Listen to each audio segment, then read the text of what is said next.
Hey everyone, Charlie here with Advent Tech. I'm going to give you a quick demo of the OneScreen T7 panel. It's the latest and greatest panel for OneScreen, and this is the quick version of the demo. So the first thing I want to highlight is the Google Workspace widget here, and you can have any of these apps up on the screen. It's highly customizable, but I'm logged into my Google Workspace account, so I can quickly pull up the actual Google Slides app, which is great. I can pull up Google Sheets.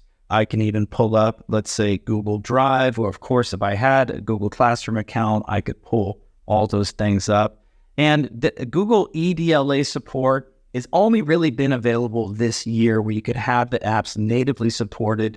And in fact, just about anything you can get from the Google Play Store, you can run on this panel now, which is really powerful. Only Android 13 panels that have really been made since 2024 have this feature, but make sure you ask if the panel you're looking at has that feature. So that's the first really exciting thing. It enables a ton of new teaching capabilities that teachers did not have in previous years on interactive flat panels. The next thing I'm going to show you, because it's one of the other most exciting things, and it's truly a differentiator for OneScreen, is this button up here, the Guru button. I'm going to click on the Guru button, and I now have three options for support. I can either hit the phone call, video, regular phone call, or the chat button. Now, I do the chat button a lot. Teachers do the chat button a lot. And I almost don't want to call it tech support. Maybe I should just call it, teacher support, because what ends up happening is there's simple questions you want to ask the gurus. Like for me, about 2 weeks ago, I was trying to figure out how I program the buttons that are on the remote control. There's pre-programmable buttons. And they told me, yes, they're programmable. Where do I find those settings? You find them here in Settings, System Remote Configuration. So I went to the Settings, and I went to System, and I went to Remote Configuration, and there it was. There's the answer to my question. Now, you'll notice that in this interaction, I did not have to give the guru the serial number of the device, my name, phone number, email address, or anything like that, right? And I could have easily called them, but more often than not, I'm just going to send them a chat and ask them my question.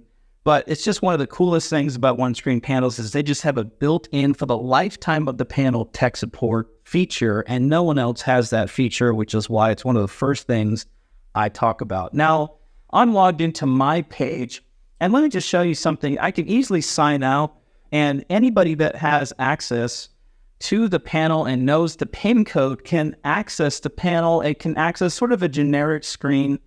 And of course, all the apps that are installed on the panel are still available here on the screen, so you can customize the screen all you want. But for me, for my part, I want to have my own customizable profile, so I create a simple OneScreen account. Once I create that account, I've got lots of options. I can sign in up here, and I can either type in my login information, but I'm a teacher in front of the classroom. I don't want to do that. So maybe what I do is I scan a QR code and then just type in my information on the phone. Or even better, every panel comes with a OneScreen beacon card. Now, the beacon card can be used for a few things. I'm not going to go through all the features, but the main thing you're probably going to use it for is to actually log in to the panel into your OneScreen account. So once I scan the beacon card, which I can just wear on a lanyard or put in my pocket or leave in my desk, it opens up my profile with my widgets and my apps and my wallpaper that I've customized just the way I like it. And again, the beacon card comes with a panel. You can buy extra beacon cards if you've got some paraprofessionals. You can go ring to room on any OneScreen panel and just quickly log in with all your personalized settings.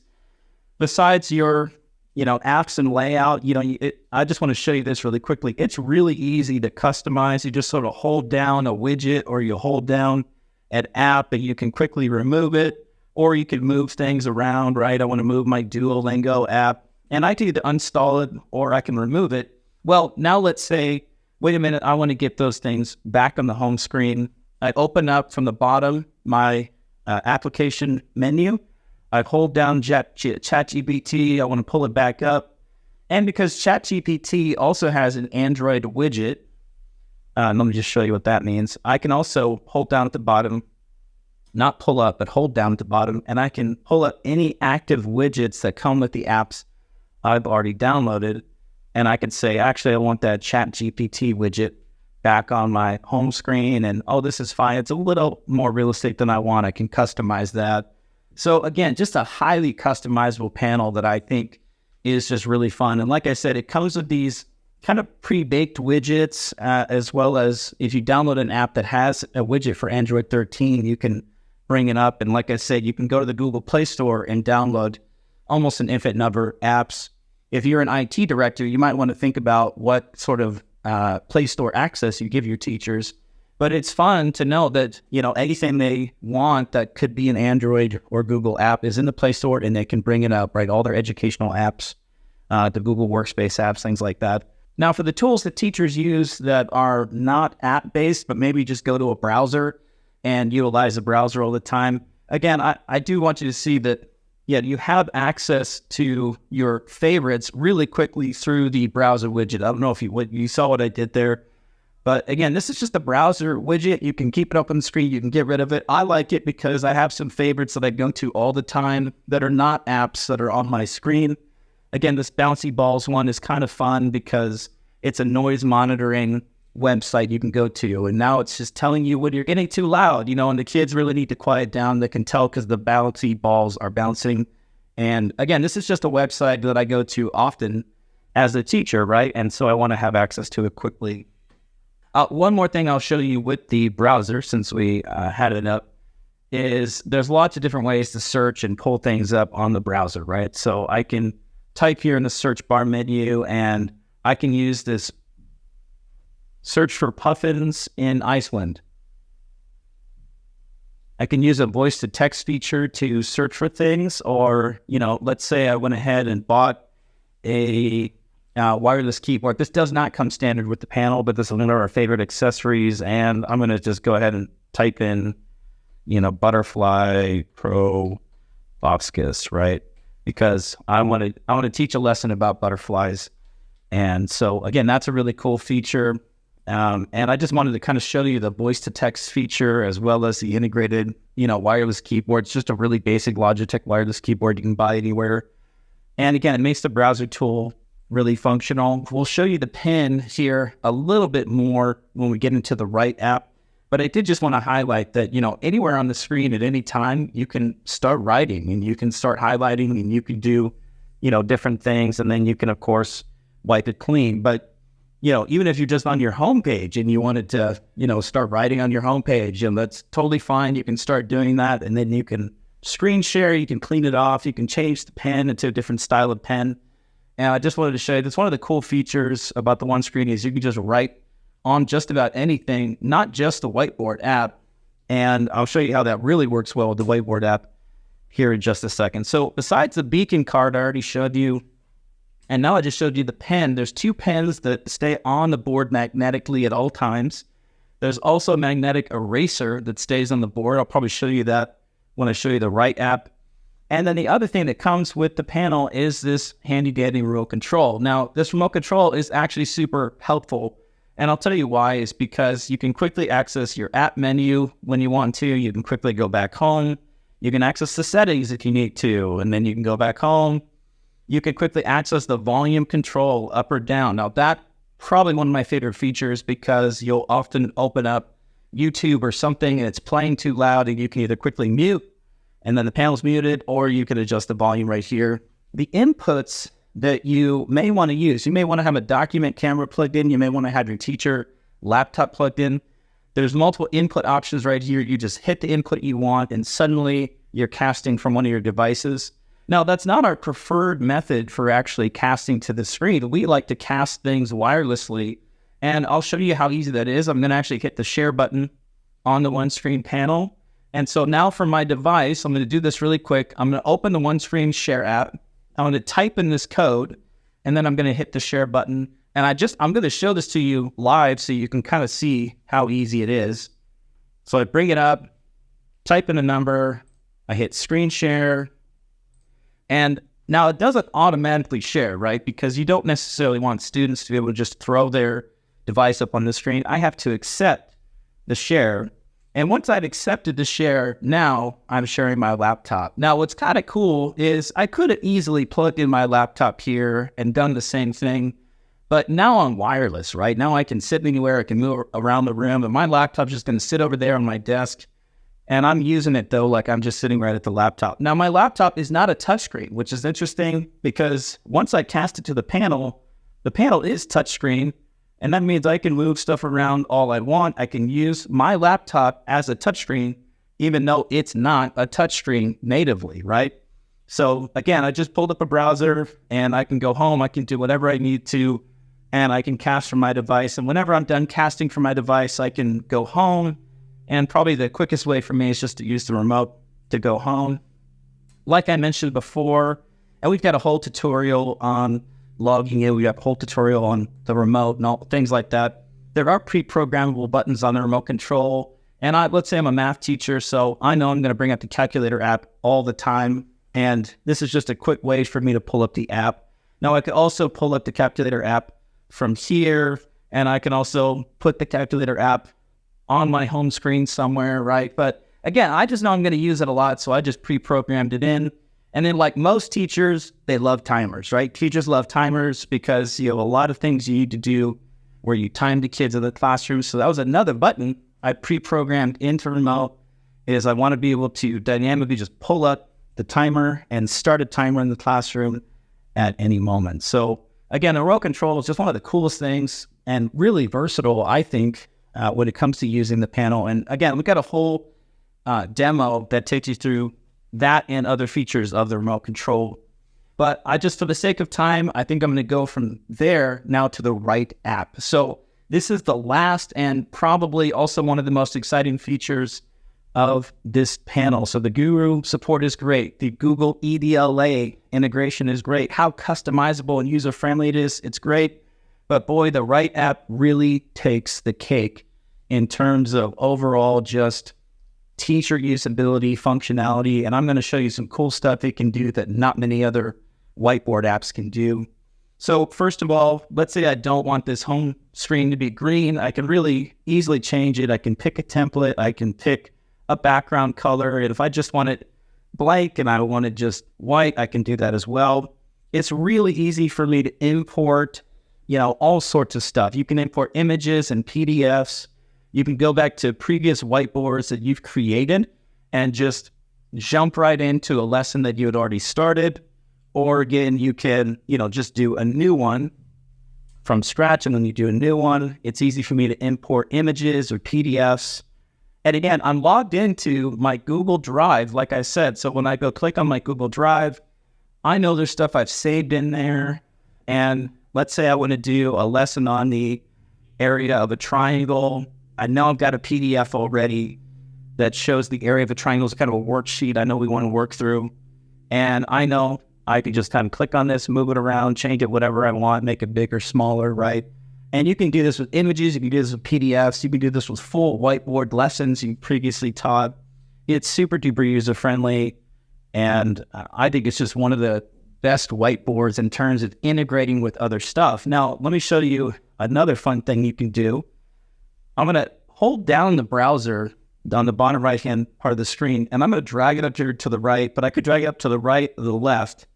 Like I said, we searched for butterfly proboscis earlier, and again, I think it's taking up too much real estate. I'm going to make an adjustment, or I think it's got just the right amount, right? But now I'm doing a split screen between the browser and the panel, and like I said, let's do puffins in Iceland. We want to do a lesson about puffins in Iceland, right? So let's actually just go ahead and get rid of this, because now we're going to start teaching about puffins. And one of the first things I'm going to do is I'm going to kind of copy this text because I like this text, and we're going to kind of copy it up here.